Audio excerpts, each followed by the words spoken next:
ਅੱਜ जितने भी ਦਰਵੇਸ਼ ਕਲਿੱਪ ਬਣਾ ਕੇ ਬੰਦਾ ਨਾਚੀਜ਼ ਦੀਆਂ ਤਕਰੀਰਾਂ ਦੇ ਗੁਫ਼ਤਗੂਆਂ ਦੇ ਚੜਾਉਂਦੇ ਨੇ, ਉਹਨਾਂ ਵਾਸਤੇ ਐਲਾਨ ਹੈ ਅੱਜ ਤੋਂ ਬਾਅਦ ਐਸ ਸਾਡੀ ਤਰਫੋਂ ਜੋ ਕੁਛ ਗਿਆ ਹੋਵੇ ਉਸ ਦੇ ਅੰਦਰ ਤਬਦੀਲੀ ਕਰਨ ਜਾਂ ਉਸ ਦੇ ਨਾਮ ਬਦਲਣ ਦੀ ਕੋਸ਼ਿਸ਼ ਨਾ ਕਰਿਆ ਕਰਨ। ਅਗਰ ਕਰਨਗੇ ਤੇ ਸਾਡੇ ਨਾਲ ਉਹਨਾਂ ਦਾ ਤਲਕ ਨਹੀਂ ਹੋਣਾ।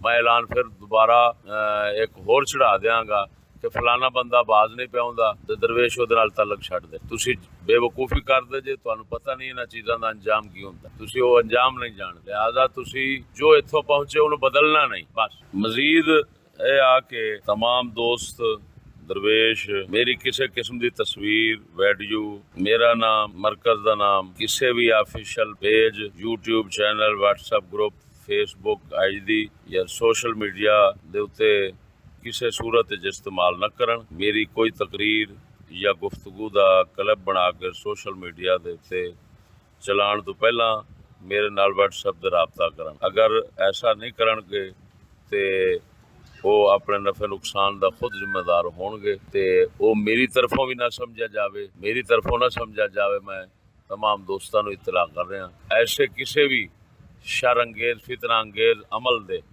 वो करने वाले जिम्मेदार होंगे। असीं उहदे च राज़ी मुतमैन नहीं, साडा कोई तलक नहीं। और WhatsApp नंबर जिहदे ते राबता मेरे नाल करना होवे, कोई मशवरा लेना होवे, 0302 42 18 077।